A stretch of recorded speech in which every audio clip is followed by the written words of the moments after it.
service than they're able to provide separately, than those separate departments do. One of the other things, speaking of Kalamazoo, that comes up, obviously fire training and police training are two separate types of training. Both are very training dependent professions. Any of these police officers here will tell you that they take a lot of training to do. Police officers by themselves have a hard time keeping up with the amount of training that is required of them. Firefighters by themselves also have a hard time keeping up with that amount of training. Both professions see an increased amount of service delivery requirements now, specifically to the fire service. The fire service is responsible now for hazardous material incidents, responsible for technical rescue such as trench rescue, confined space, high angle rescue, building collapse, and the like. All of these service requirements demand even more training. Kalamazoo has said they are unable to provide all the training they need. The police department has suffered for that, and they recognize that. But it's still a system that they've continued to use even at less of a service. One of the issues that comes up again is also that there are more police officers on the road. Okay, that's fine, there are more police officers on the road. However, you have fewer firefighters now. It's one thing to have more police officers if you have a lot of police incidents. If you have a fire incident, you lose all those police officers. You cannot do both jobs simultaneously, whereas separate police and fire services can do both of those jobs. Often, again, as cited earlier, when firefighters are in their patrol cars as PSO officers, they arrive on the scene first. That's all fine, unless there is a safety hazard, a life safety hazard, a true life safety hazard.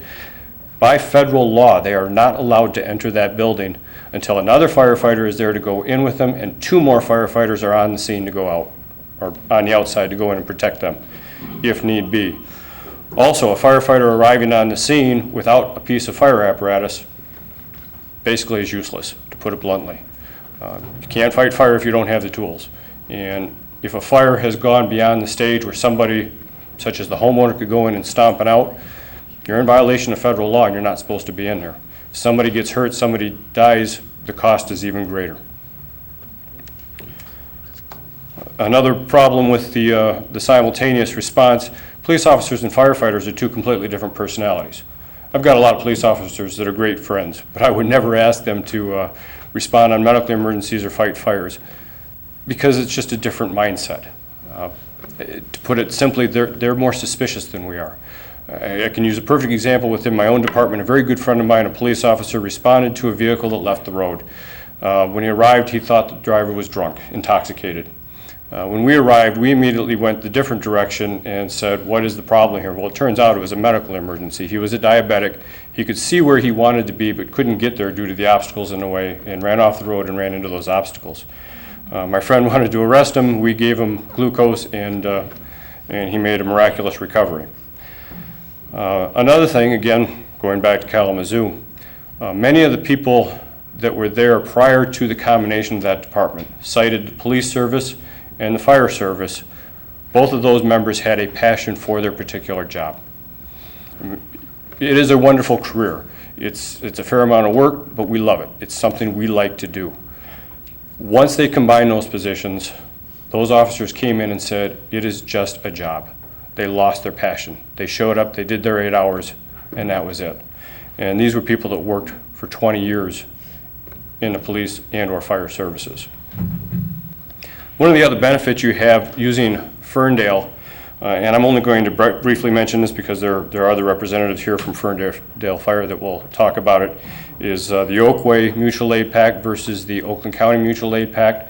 Oakway consists of 9 full-time departments that are fully staffed fire departments, whereas Oakland County Mutual Aid is a combination of different types of departments. So their services aren't as readily available as the full-time departments. And then finally, I wanted to mention the National Institutes of Standards and Technology recently did studies showing the effectiveness of 2, 3, 4, or 5 people arriving on the scene at the same time. One of the problems with the public safety model is 1, 2 people arrive on the scene, typically at different times. Initially, the full-time departments put 4 people on the scene immediately. They found that is far more effective. Fire loss goes down drastically. Life safety improves dramatically. As one of the previous speakers said, we are a representative government. You folks were elected to represent the citizens of your community. And I think it behooves you to not make a decision tonight. Let the citizens decide. Whether the vote goes the same as it did in Harper Woods or Jackson,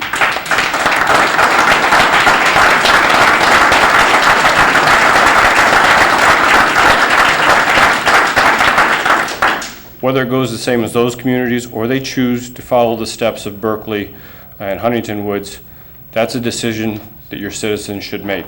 And you, as their representative, should honor their right and their ability to make that decision. As Abraham Lincoln once said, we are a government of the people, by the people, and for the people. And I would hope that you listen to your residents and honor their right to make that decision. Thank you.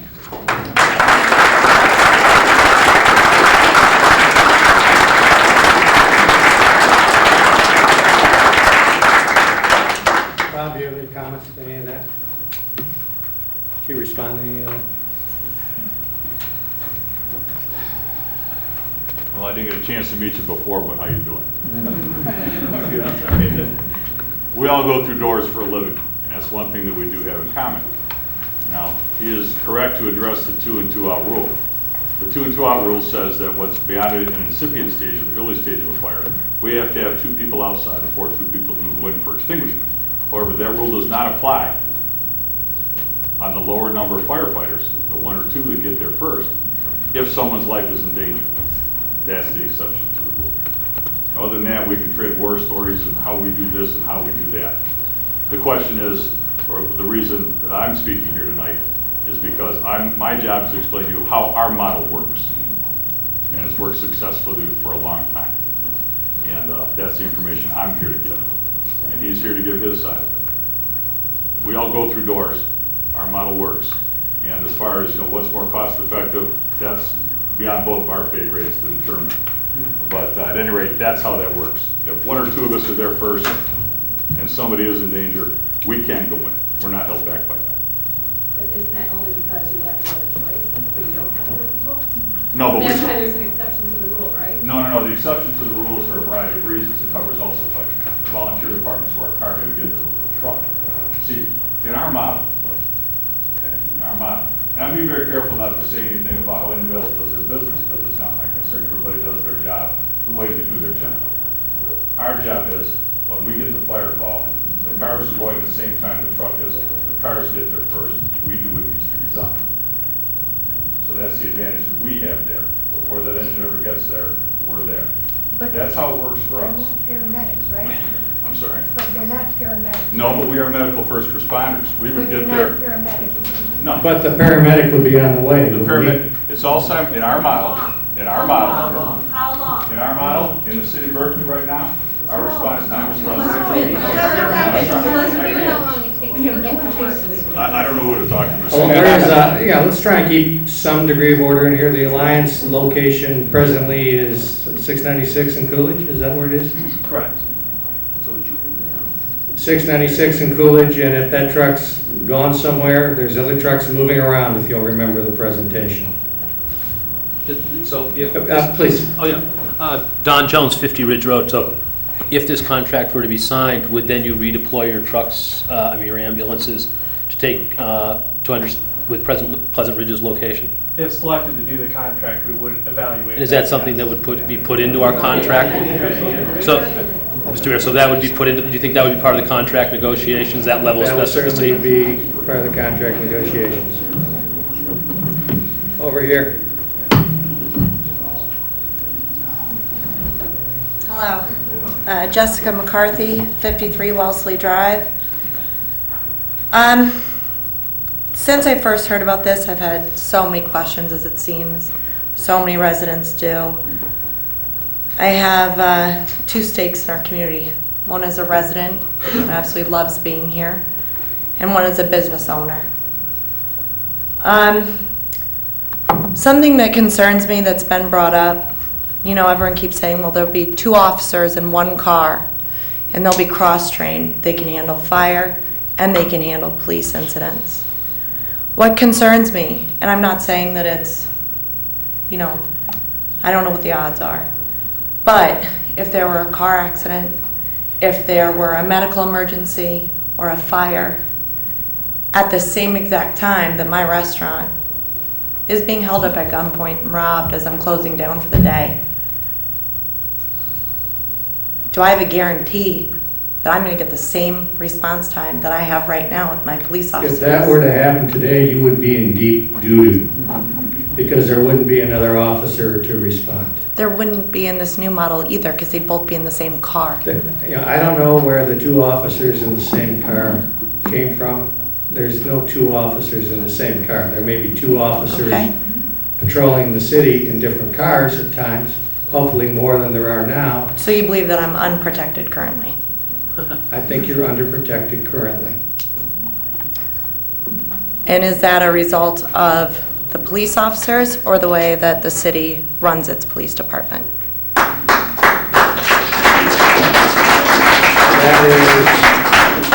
That is the result of having to try to provide services within budget. Okay, and when it comes to budget, I would like to know what other budgetary actions have been taken. Have other city employees' salaries been considered? How about the cable access channel that no one seems to know what channel it is?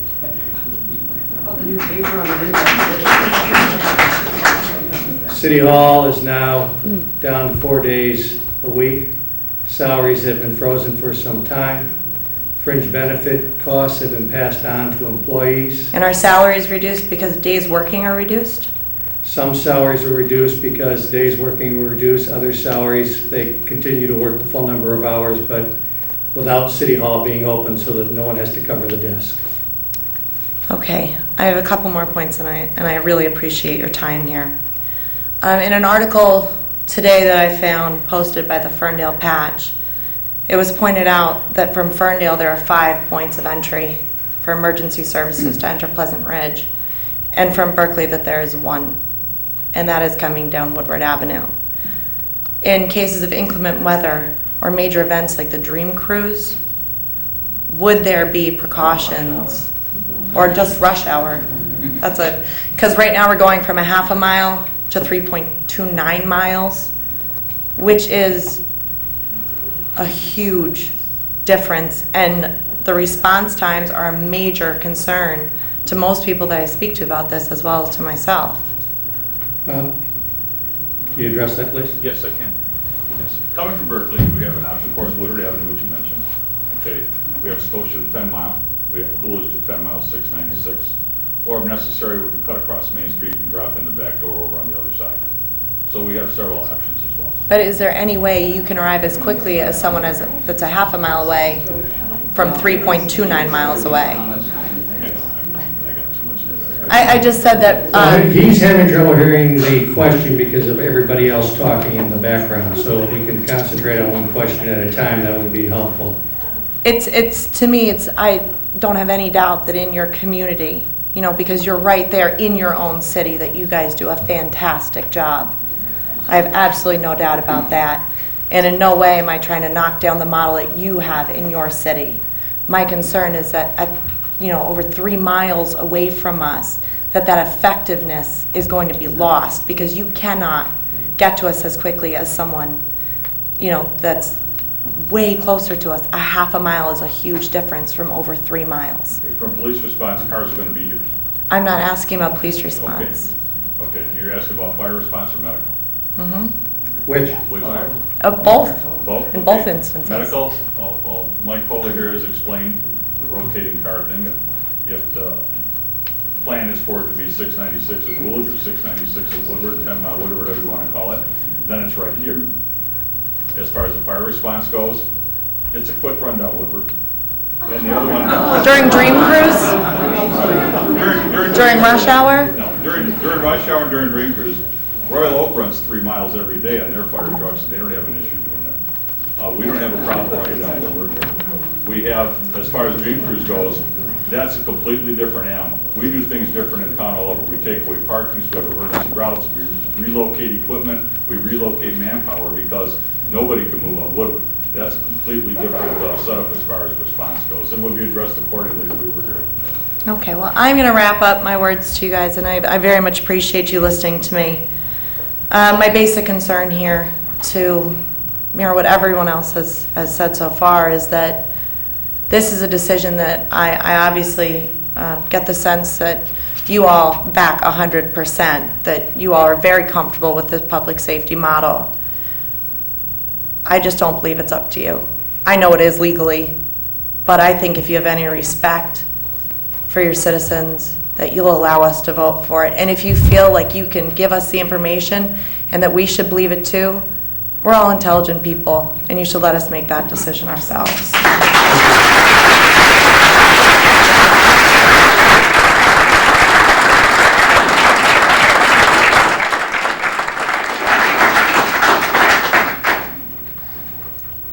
I'd like to do a wrap-on comments in about 15 or 20 minutes. Damian Jervis, 39 Devonshire. I have questions. I don't know if you want me to give them all at once and you can address them separately, or first off, is with this contract with Berkeley, what happens if the contract with Berkeley ends without an agreement?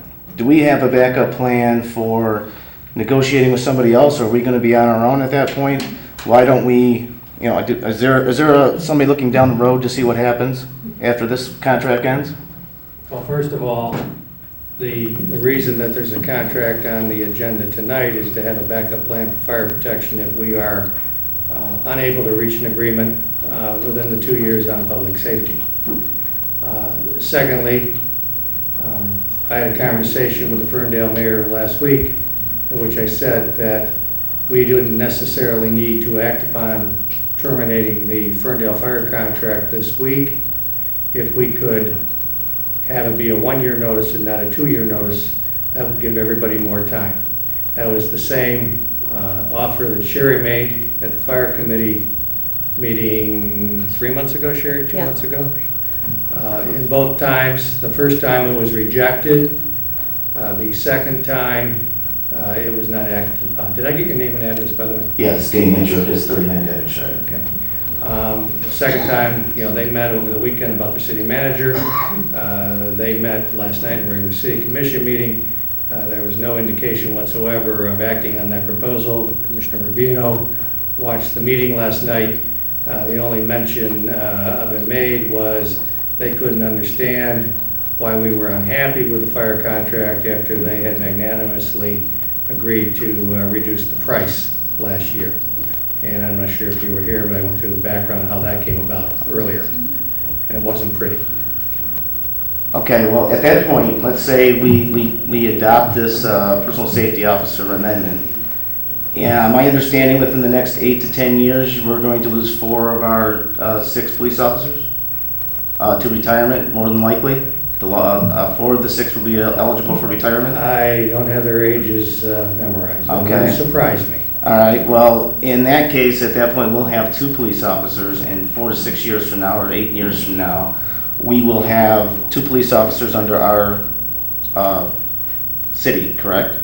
As people retire, they will be replaced. We will replace them, or will the Berkeley Police PSO department replace them? The Berkeley Pleasant Ridge Department would replace them. And part of what we've talked about is shared power between the city managers in doing so, not being subjected to being outvoted. Okay, that was my next question, as the vote situation.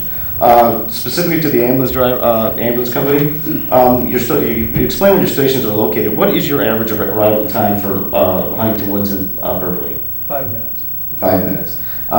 Do you ever have to cross 696 for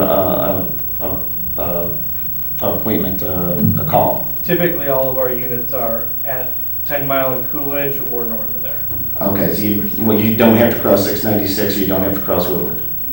Some Woodward once in a while, but What is your average time for crossing Woodward or for a stop? I don't have the exact time of. You don't seem to have the exact time or the exact amounts for anything that you have presented to this. Excuse me, have a little respect here. Well, he had evaluations and he had estimates. He hasn't had hard numbers. I'd like to hear hard numbers before my police department becomes fire department. I'm sorry, it may be a little bit rude, but I would like to have a little bit more facts besides theories and evaluations. One last thing. When the study was done, there was 8 recommended firehouses in the area, and now there's 13. When was that study completed? It was circulated in, I would say, the early 2000s, maybe late 1990s. Okay. Have you noticed that Pleasant Ridge has also been actually stood out that our taxes, our house values have not gone down as much as the average houses in the surrounding area? Do you think it may be somewhat connected to the city services that we receive at this time, and that, you know, that makes Pleasant Ridge what it is? I mean, I've been a resident here for 10 years myself, so I'd like it to keep it that way. Thank you. Thank you for your time.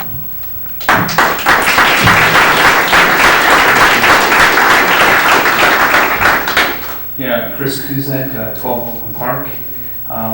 Fourth house I live in Pleasant Ridge. I just have some questions regarding, I'm a business owner. I understand the city is ran like a business. I understand sometimes as a business owner that decisions are made that might cost me more budgetarily than I want to spend. But I do spend money because of my customers, and that's what they want.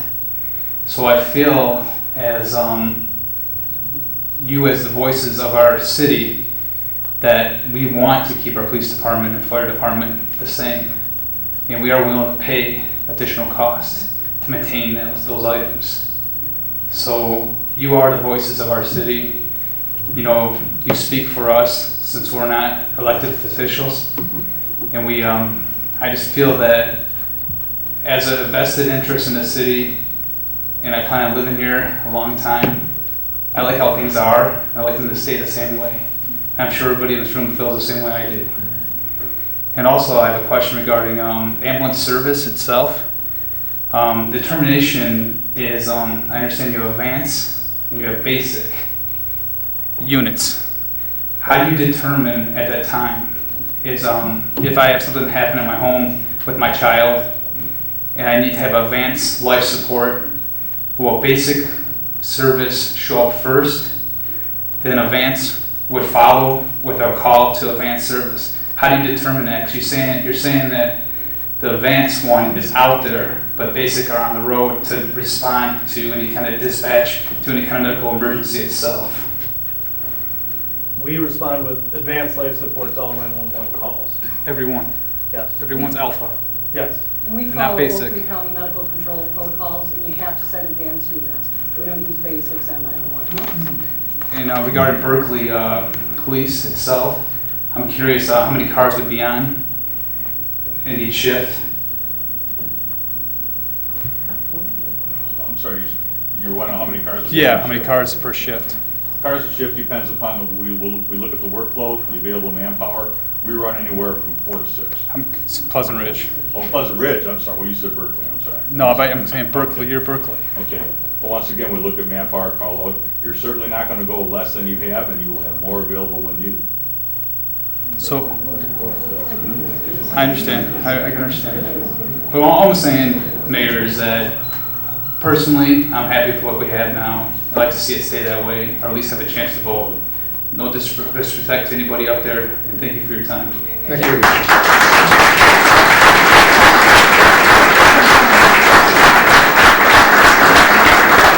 Actually, somebody back here had their hand up earlier.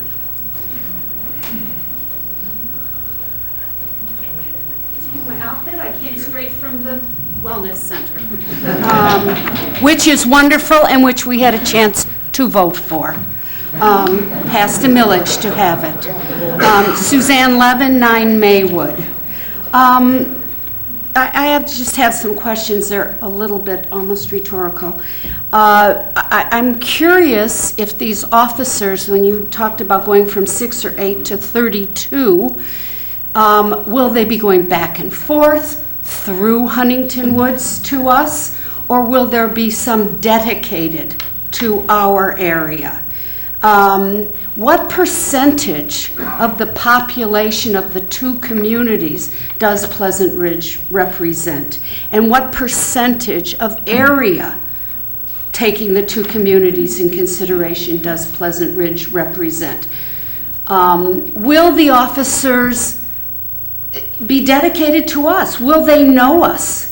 Like they do that when my door opened up and I was out of town in the middle of the night and I got a call in Chicago that a police officer went into my house and I talked him through putting the alarm off and how to relock my door.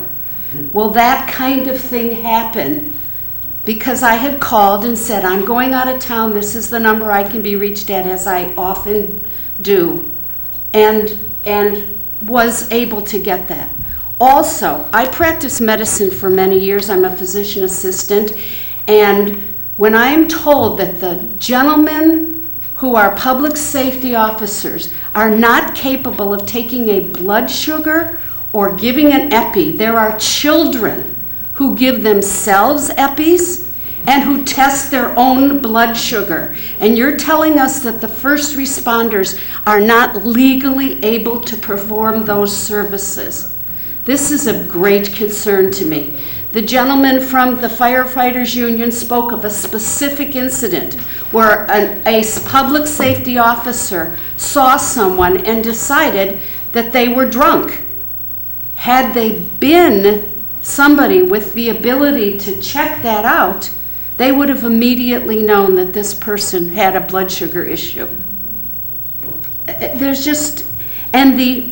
I would like to know also, have you looked at situations where the two communities are not adjacent?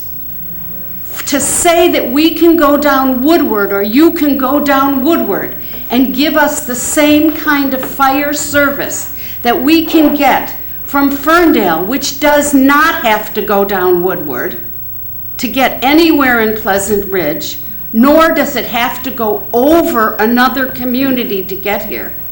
In all respect to you, Helene Zach, I'm sure you're very happy with what goes on in Huntington Woods, but they don't have to come from Farmington Hills through Southfield to get to you.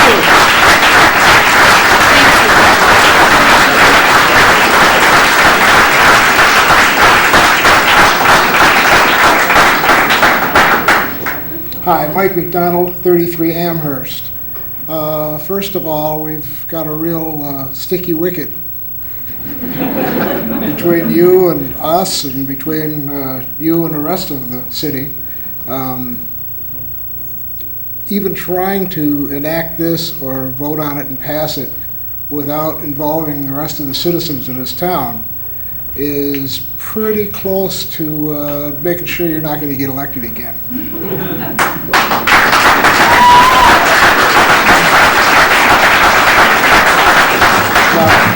Now, Mayor, I know that might not be a real bad thing for you, because I think you've got Velcro on your suit and your chair there, because you've been here for quite a while and done a great job, by the way. But we're all concerned with things that we know have worked, are working, and we would like them to continue to work. But it's always, if nothing more, a matter of money and also of performance or statistics. You know, we're looking to buy one service or another service for this much or that much. We need some proof of service from the people that we want to spend money with. We want to make sure that their claims are able to be documented and proven. I don't think that's unreasonable. You know, anything you buy nowadays has claims and guarantees, and that's not dealing with life like the ambulance people or the police officers. You know, that's a basic Walmart thing. You know, I really believe that we should make greater efforts to provide some proven,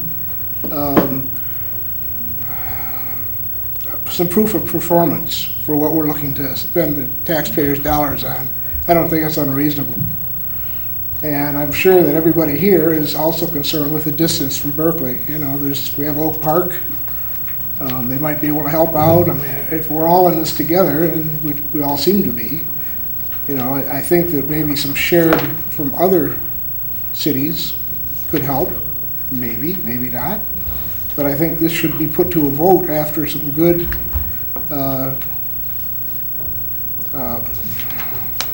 word escaped me, but after some good conversation with the rest of the citizens, some information, some involvement. I think as elected officials, that would be timely and important to all of our citizens. Good luck with your decision to get this decided, not just with you, but with all the citizens, and thank you. Thank you. Someone had a hand up back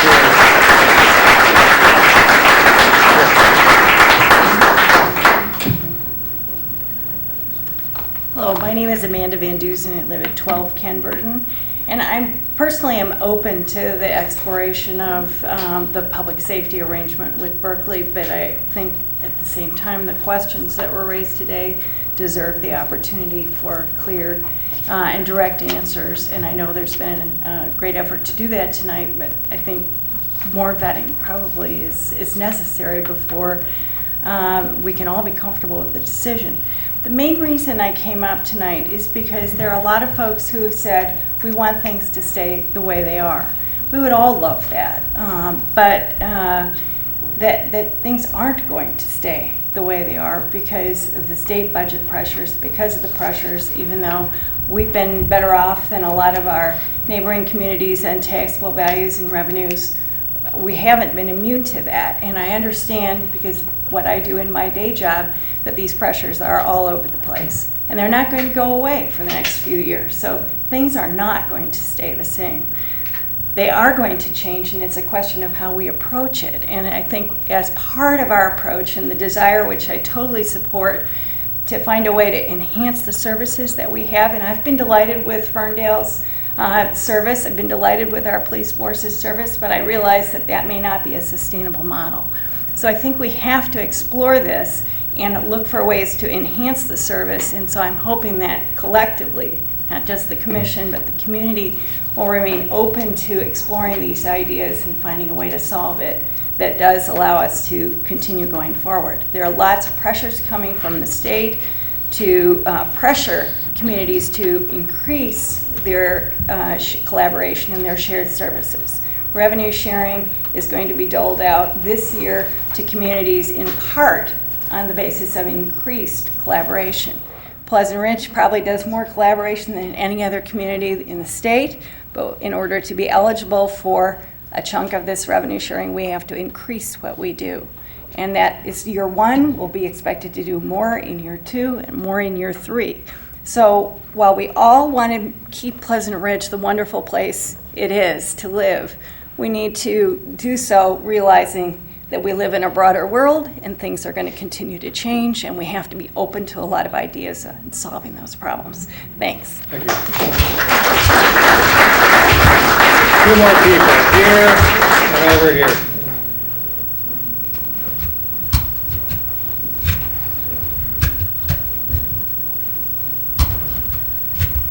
Good evening, Karen Toomey, 12 Poplar Park. I'm going to try really hard to not be redundant. I apologize because I was coming from a school board obligation. I am going to try to come from this from a different way because I can't anticipate what was said when I wasn't here. But as a person who cares so passionately about our school, I have a really big concern about a school that we share between Pleasant Ridge and Ferndale. You can't deny the marriage we have between our two cities. And such a change does affect the safety of 400 children in that building. And I'm also concerned what sort of collaboration Ferndale is going to want to support us with when we're backing out of our contract. I wonder if that's going to work quite the same. I also have to say that, you know, as a person who studies schools quite a bit, one of the things you study is organizational and community development. And so we read the same grades that I'm sure you read when you read about community building.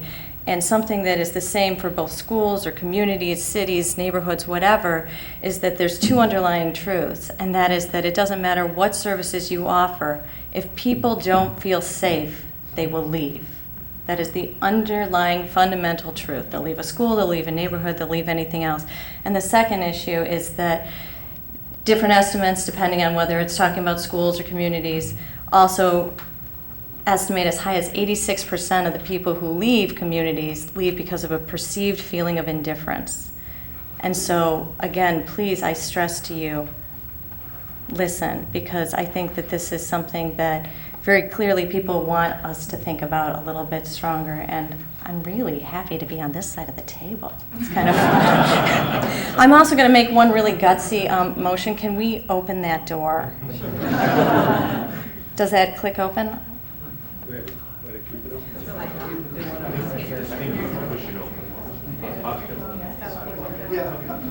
Someone had their hands up over here.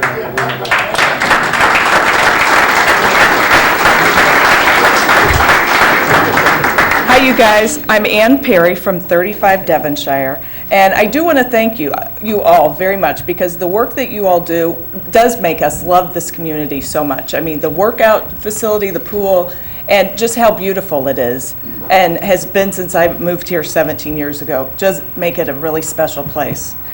I also want to thank George Lanko, because he has just pulled really tough duty trying to, communicate with everyone and get pieces of information to us through Facebook.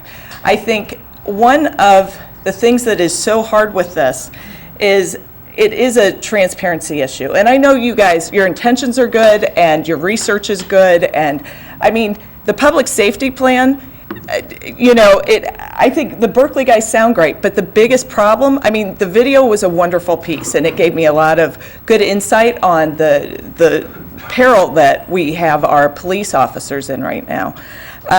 But I think, we have the proximity issue, which is what's coming up over and over again, is a concern with that. And I know there are formulas, but it's like for 88 years, we have been so happy with what we have had as our safety program. And so everybody's a little bit, because we're coming to this sort of late after you guys have been working on this for a while, it's like it has everybody very much like nervous. And when we are in this region that we are so closely tied to Ferndale, I mean, it feels like it's a very organic region that we want to do everything we can do to help keep this region strong. You guys have done a great job keeping our property values at a really strong spot compared to every place else. And I think, there is an organic nature that we have with Ferndale that I understand, the negotiations are tough and ugly. And this is a different economic time, and I would hope we might be able to figure out something to be able to, to make this work out, just because it is organically such a good fit for us.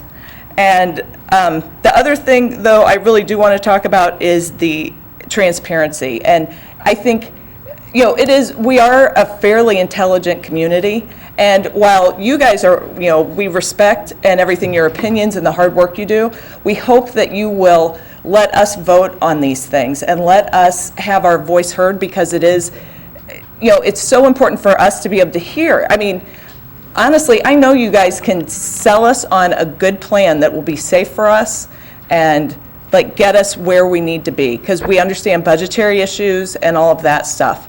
So thank you for your hard work, and let us help make this and keep this the happy and loving community that it is. Thank you. Thank you.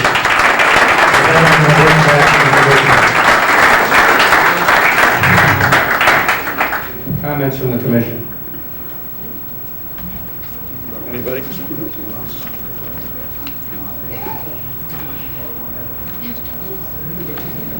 Next would be going back to the agenda. I'm going to...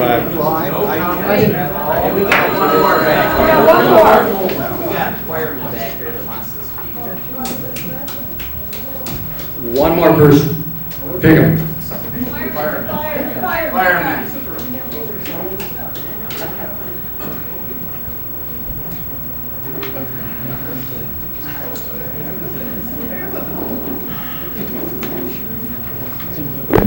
Good evening. I don't know if that means I win or lose this, but... Well, it means you got the wrong microphone. You got the microphone for TV, not for the audience.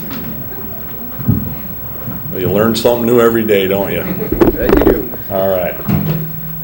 Good evening. My name's Patrick Sheehan. I'm a representative for the Ferndale Firefighters Association. I've been our president of our union for 4 years now. And I'm gonna try and not be too redundant, because our rep for the state, or for the district, he did a pretty darn good job. So, you know, everyone has known that there's been an 88-year history. We're very proud of that. I've got 20 years on the job, and I know that when I first came on, it was pretty much explained to me that Pleasant Ridge is Ferndale. Not to slight the people in Ferndale, but we treat it as one of our own. You know, there's been a lot of talk tonight. There's been, I watched your video, and there's been things mentioned in there that everybody's been on the up and up with this from day one. And, you know, I'm getting conflicting information from our current city manager. So I don't know what that. Of course, your current city manager is your interim who's been there since Exactly, January. exactly. But, you know, and there's other people that have been there for the whole full time also. So I did attend the Berkeley Council meeting a couple, 2-3 weeks ago, and I asked those questions there as far as what the intent was, and I was told over and over that this was nothing to do with taking over public safety. This was just solely in case there was a loss of coverage with the fire department. And obviously, I believe things have moved forward, and that's your guys' prerogative to do that. I think it's very good that the citizens tonight have been very upset with the fact that they don't feel they've been apprised of all these workings, and I think that I think you guys will find that you need to reconsider doing this tonight. You know, in your video, you also mentioned that you guys have been running unsafe with your police officers for years, you know, and I just don't know if that's a thing that you're almost acknowledging that you've been running unsafe, and you've known it, and I guess that would be something that would be fearful for anybody that works here. Do you guys not get assistance from Ferndale Police?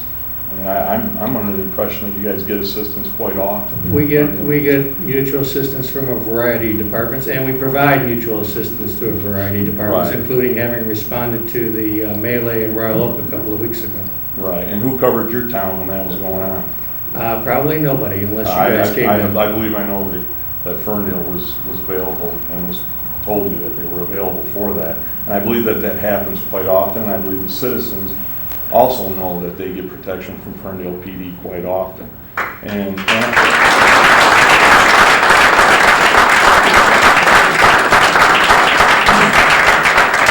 that by no way is a slight to the Berkeley public safety fellas.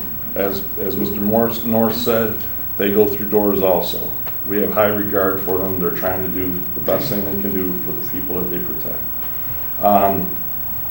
You know, it was mentioned earlier about the 2-in, 2-out rule, and Mr. North kind of elaborated on that a little bit, and everything was hinged, you know, solely on if life's involved, and I just want to make sure everybody understands that life is #1 priority. I mean, it says that when I swore my oath. Life is the #1 priority that we protect. Second is property, and property is where this is getting lost also, is that when there's 2-in, 2-out, if there's no life inside, your house is going to just continue to burn. And until there's manpower available to do that. And we've done a lot of studies recently in our town to try and promote and educate our citizens. And there's some things like a fire propagation curve, which basically shows you, and this is all scientific data, and please don't ask me to tell you where it's from, our chief probably could. But it shows right in there that in the first 3 to 4 minutes and before 5 minutes, fire just starts to automatically just go through the roof and it starts to climb rapidly. So the key is immediate response. And with all due respect to the Berkeley officers, they say that they get there and they put out a bathroom fire, trash can fire, or a little stove fire. Our officers do that also. And Pleasant Ridge's officers also do that, and that's kind of part of the job. Dan Daw, the rep from the state, he also mentioned the incipient stage fire is when they've already tried to put out the dumpster, the trash can fire, or the little garbage waste fire in the bathroom. They've already tried. You've already tried that. We're past that.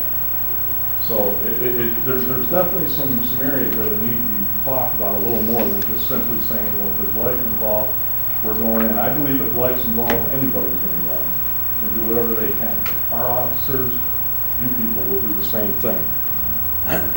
You know, the other area that I've heard a lot about is, you know, Pleasant Ridge kind of falls in line with Berkeley as far as it's not a real commercial area, and I've heard that discussed. And I agree, there's not a lot of heavy commercial industry in Pleasant Ridge. But the reality is that if you looked at the size of your homes in this town, they're beautiful. Those homes are fought like commercial fires. It's the same square footage. So it's not a room and contents fire a lot of times. It's a big building with a lot of roof and a lot of areas for fire to continue to grow. And if you are not on the spot and ready to go and versed in that, you're going to have trouble. You know, have you guys considered, I mean, we're talking about Governor Snyder's plans to try and promote consolidation, good behaviors. He has not told anybody what exactly good behaviors means. He's just letting everybody kind of snap at each other, which I believe is what he wants. I don't think that he ever, you know, the good is to have cities undercutting each other and trying to backdoor each other. I don't know how that would ever promote any type of a good relationship between communities.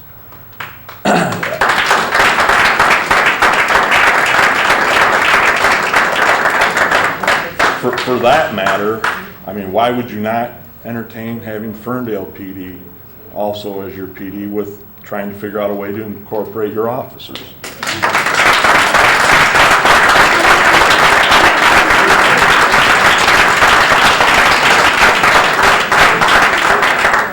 My next question would be, and it's been touched on a little bit, but I want to know, how does this move save monies? Because the numbers that are being discussed is basically you're comparing apples and oranges.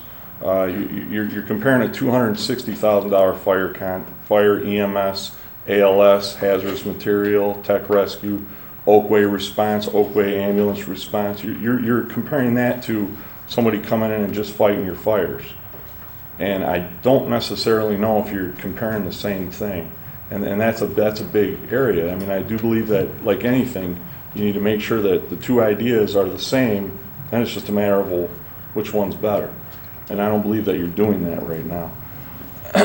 You know, with the way things are going, and with, you know, public safety versus fire, and again, as Mr. North said, everybody does it their way, and, you know, I'm not going to hear him dispute it, but I will defend our way, and our way basically is, instead of one officer showing up for a fire, we show up with 4 men and an engine, and we also have a mutual aid crews that are automatically being responding at the same time. So you're getting a lot more men immediately that are ready to go. It's not one guy shows up, another guy shows up. Everybody's on a team ready to rock and roll for this.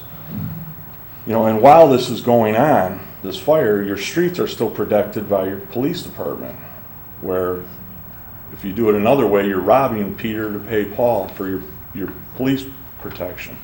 And you know, someone in the audience had asked about, you know, well, how many people will be in Pleasant Ridge? And the answer is always this way, is, well, you know, it could be better and it shouldn't be worse. Well, I don't understand, if you're going to be a part of a team with Berkeley, and Berkeley has something going on, how are you not going to lose your officer in Pleasant Ridge? I mean, he's going to go also. I mean, or what, you're not going to have your own city, your own employees are not going to run to protect who they're being paid for. You're going to go there to another city and have them come in to do it. It doesn't make a lot of sense. I mean, I don't see how Pleasant Ridge is benefiting with their coverage. You know, the whole response to the ambulance and the time frame. I mean, we just did a lot of this information and research in our town for our millage, and the national standards and data for ALS response from a private ambulance is 9 to 10 minutes. And again, I've got a text out to the guy that did the information. I'm waiting to see where the actual data came from, but I do have a handout that will, you know, iron that out and get the information to you if you need it. We get there in 3 to 4 minutes. You know, the brain dies in 6 minutes if it doesn't have oxygen. We're going to have an ALS crew there. We have, if our ambulance is out on a run, We have an Oakway agreement with other cities. Their ambulances are automatically responding. Professional firefighters trained as medics are responding if we are not able to get there. We're going to be there in an engine, they're going to come with the ambulance. But the bottom line is the patient is going to get the proper treatment as soon as possible, and is probably faster than anybody else is going to do it. The comment to the gentleman, Mr. Rubino, you mentioned Fraser, and the reason why you guys went to public safety years ago was because the firemen were sitting around, and I guess I'd like to know. I got 20 years, and I want to know when I get to sit around.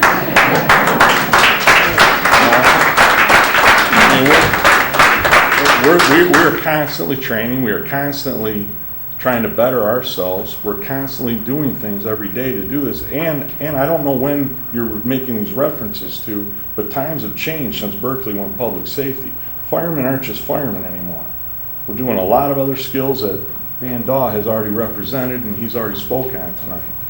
And you know, I think that's a very, very cliche, and that's a very old tale and an old story, and it doesn't apply anymore.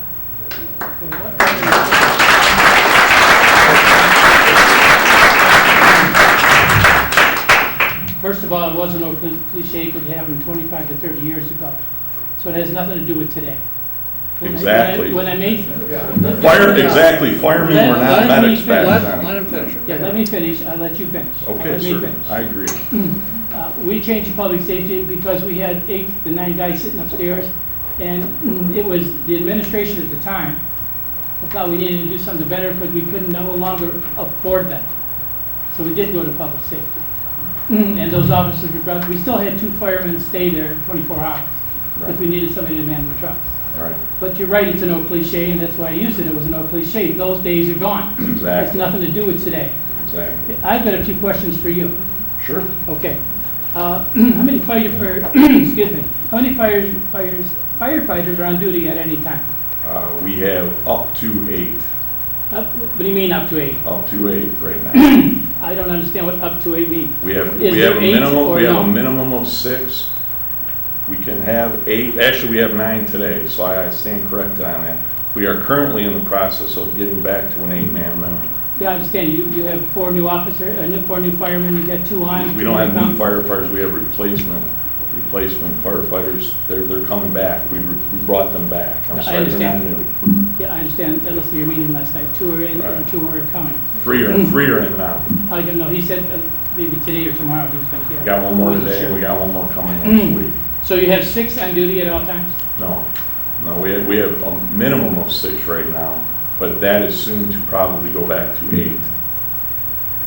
Okay. 8-man You have a minimum of 6. And we're going to have an 8-man minimum. I understand that. You have 6 men, 24 hours a day. Right now, we have a 6-man minimum, yes. But we're in the process of going back to where we've always been, an 8-man minimum. Isn't that just like the question where they're saying that we have figured out that we could have up to 8 men? Pardon me? I'm trying to follow you. You said you have... 8 next week. So you're going to have 8 men on duty 24 hours a day starting next week? I'm not saying next week, but it's certain to happen here shortly. Okay. And that's where we were for What are your minimum man-hour standards? minimum man-hour standards. You have to have so many men to have specific coverage for a specific area. What is your minimum that you allow? I believe I just answered that. I'm not sure. No, you said you had minimum. I'm talking about what is the code of what you have to have. Is it 6? Contractually, we have to have 8 men on duty. Okay. And right now, we're at 6. And you got more coming? And we got more coming. Okay. I have a question, but I don't know if you can answer this. Is there a potential of the station that the closest to us being closed? I have not heard any of that discussion being talked about. Okay. For ALS?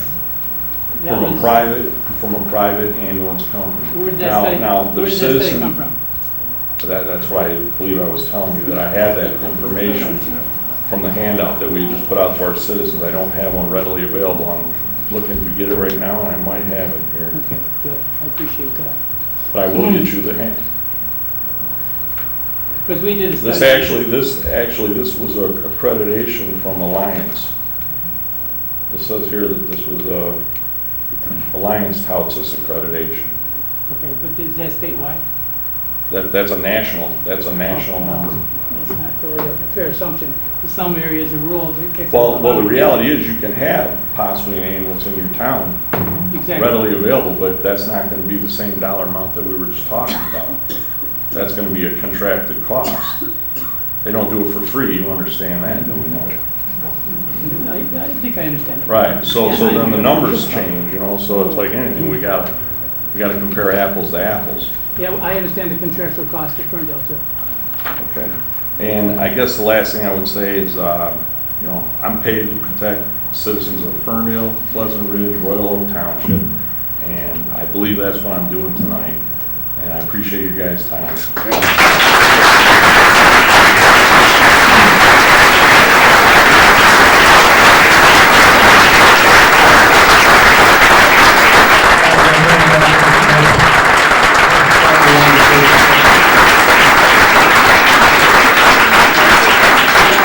I'm sorry. I just wanted to answer. You answer it quickly. No, there's no chance we're going to close the station, and we are working on going back to the 8-man minimum after the 4-man. When I talked to your mayor the other night, relayed that you told us that at a couple commission meetings ago, he indicated that there were contrary statements being made at your budget sessions. Oh, that was when the budget was presented for a 15% cut and 20% minus the Headley override passing. At that point in time, Station 2 would have closed, absolutely. Okay. And there would have been a further reduction in manpower, but that being the Headley pass is no longer on the table. Good. Thank you. You're welcome. Thank you.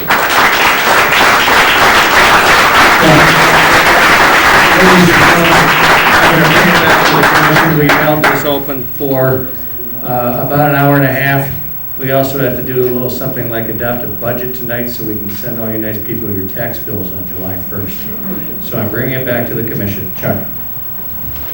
Well, I wanted to just say that I think we all appreciate the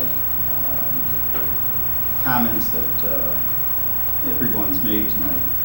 It's obvious that there are a number in fact, all of our residents who are here, and I suspect that even those many who are not here, feel very strongly about this community.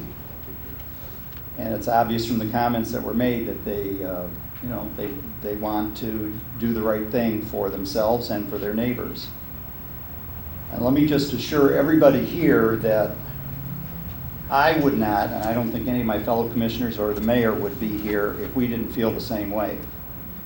We are not doing this for any kind of power or glory or compensation of any kind. I've been on the commission for 10 years.